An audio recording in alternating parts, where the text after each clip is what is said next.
ਸਤਿ ਸ੍ਰੀ ਅਕਾਲ ਜੀ ਸਾਰਿਆਂ ਨੂੰ। ਆ ਲੱਗੇ ਜੀ ਆਪਾਂ ਅੱਜ ਫੋਨ ਖੋਲ੍ਹਣ ਨੋਟ 4G ਰੈਡਮੀ। ਆ ਲੱਗੋ ਜੀ, ਆ ਇਕਬਾਲ ਸਿੰਘ ਕੱਟ ਦਿੱਤੀ ਹੈ ਸੀਲ ਇਹਦੀ ਫੋਨ ਦੀ। ਹੁਣ ਆ ਡੱਬਾ ਦੇਖੋ ਖੁੱਲ੍ਹੇਗਾ, ਦੇਖਦੇ ਹਾਂ ਆਪਾਂ ਕਰਦੇ ਹਾਂ ਜੁਗਾੜ।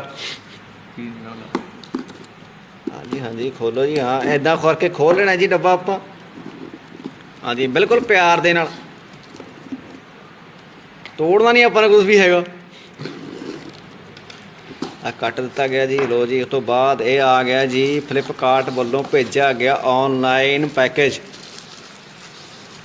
ਲੋ ਜੀ, ਇਹ ਲਿਫਾਫਾ ਹੁੰਦਾ ਹੈ ਵੀ ਕਿਤੇ ਫੋਨ ਗਿਰ ਜੇ ਤੇ ਉਹਦੇ ਸੱਟ ਨਹੀਂ ਲੱਗਦੀ। ਲੋ ਜੀ, ਇਹ ਹੈਗਾ ਜੀ ਆਪਣਾ ਫੋਨ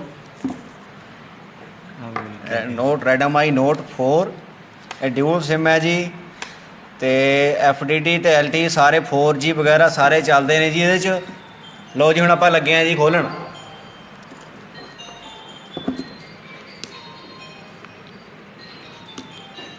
ਇੱਦਾਂ ਸੀਲ ਕੱਟ ਲਈ ਜਾਵੇ ਬਿਲਕੁਲ ਆਰਾਮ ਦੇ ਨਾਲ, ਅਤੇ ਫੋਨ 'ਤੇ ਕੋਈ ਸੱਟ ਨਹੀਂ ਲੱਗਣੀ ਚਾਹੀਦੀ ਬਿਲਕੁਲ ਵੀ।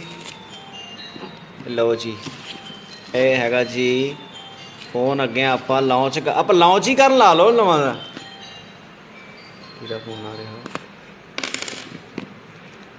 ਖੋਲੋ ਸਰਦਾਰ ਜੀ, ਖੋਲੋ ਜਲਦੀ।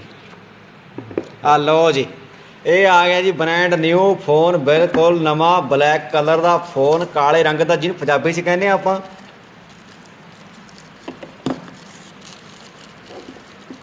ਐਂਡ ਚਾਰਜਰ ਨਾਲ ਅਤੇ ਆਪਣਾ ਹੈਡਫੋਨ ਵਗੈਰਾ ਸਾਰਾ ਪਿੰਨ ਲੱਗੀ ਹੋਈ ਹੈ, ਪਿੰਨ ਦਿੱਤੀ ਹੋਈ ਹੈ ਦੇਖੋ, ਜਿਹਦੇ ਨਾਲ ਸਿਮ ਕੱਢਾਂਗੇ ਆਪਾਂ। ਆ ਬਿਲਕੁਲ ਨਵੀਂ ਪਾਵਰ ਕੇਬਲ, ਕੋਈ ਉਹ ਨਹੀਂ ਪਾਈ ਹੈਗੀ, ਮਤਲਬ ਕੋਈ ਸੈਕਿੰਡ ਹੈਂਡ ਕੇਬਲ ਨਹੀਂ ਪਾਈ ਵਿੱਚ। ਬਿਲਕੁਲ ਚਾਰਜਰ ਨਵਾਂ ਦੇਖੋ ਬਿਲਕੁਲ। ਹਾਂਜੀ ਹੁਣ ਖੋਲੋ ਜੀ, ਆ ਫੋਨ ਜਿਹੜਾ ਔਨ ਕਰੋ। ਆ ਹੁਣ ਆਪਾਂ ਲੱਗੇ ਜੀ ਫੋਨ ਸਟਾਰਟ ਕਰ। ਜਵਾਬ ਲੱਗ ਗਿਆ ਜਿਹੜਾ 2012 ਮਿੰਟ 'ਤੇ ਹੀ ਬਣਨਾ। Phone is going to start, and now we are waiting like having fun.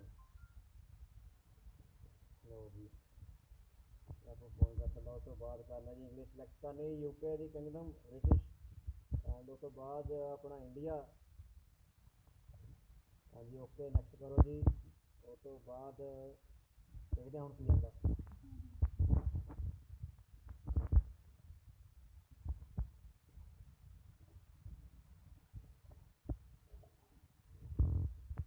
ਇਹ ਹਲੇ ਸੈਟਿੰਗ ਦੀ ਹੋ ਰਹੀ ਆ ਰੀਜ਼ਨ ਦੀ, ਕਿ ਆਪਾਂ ਉਸ ਤੋਂ ਬਾਅਦ ID ਮਿਲੇਗਾ ਤੈਨੂੰ ਸਕਿਪ ਵੀ ਕਰ ਸਕਦੇ ਹਾਂ, ਅਤੇ ਉਸ ਤੋਂ ਬਾਅਦ ਵਾਇਰਲੈਸ ਮੰਗੇਗਾ, ਉਹਨੂੰ ਵੀ ਸਕਿਪ ਕਰ ਸਕਦੇ ਹਾਂ, ਸਿੱਧਾ ਹੀ ਰਨ ਕਰ ਸਕਦੇ ਹਾਂ ਆਪਾਂ। ਤੇ ਉਹਦੀ ਸਿਮ ਇਨਸਰਟ ਸਿਮ ਕਹਿ ਰਹੇ ਜੀ, ਕਿਉਂਕਿ ਮੈਂ ਸਿਮ ਹਲੇ ਪਾਇਆ ਹੀ ਨਹੀਂ ਜੀ। ਜੀ ਇਹ ਸਾਰੇ ਆਪਸ਼ਨਸ ਹੈਗੇ ਜੀ, ਕੋਈ ਵੱਡੇ ਜ਼ਰੂਰੀ ਨਹੀਂ ਹੈਗੇ, ਬਸ ਅਗਰੀ ਕਰੀ ਜਾਓ। ਅਤੇ ਤੁਸੀਂ ਜਿਹੜੀ ਮਰਜ਼ੀ ਥੀਮ ਚੁਣ ਸਕਦੇ ਹੋ ਇਹ ਚਲਾਉਣ ਲਈ। ਅਤੇ ਕੁਆਲਟੀ ਚੁਣੀ ਹੈ ਇਹ ਪਿੰਕ। ਲਓ ਜੀ, ਇੱਕ ਸੈਟਅਪ ਕੰਪਲੀਟ ਹੋ ਗਿਆ। ਉਸ ਤੋਂ ਬਾਅਦ ਹੁਣ ਥੋੜ੍ਹੀ ਦੇਰ ਲਾਏਗਾ ਰਨ ਹੋਣ ਲਈ। ਦੇਖੋ ਸੈਟਿੰਗ ਚੱਲ ਰਹੀ ਹੈ, ਲੋਡਿੰਗ ਐਪ।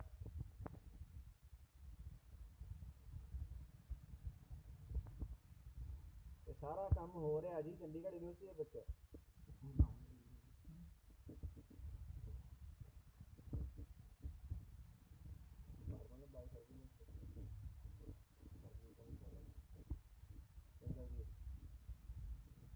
ਫੋਨ ਨੇ ਕਾਫੀ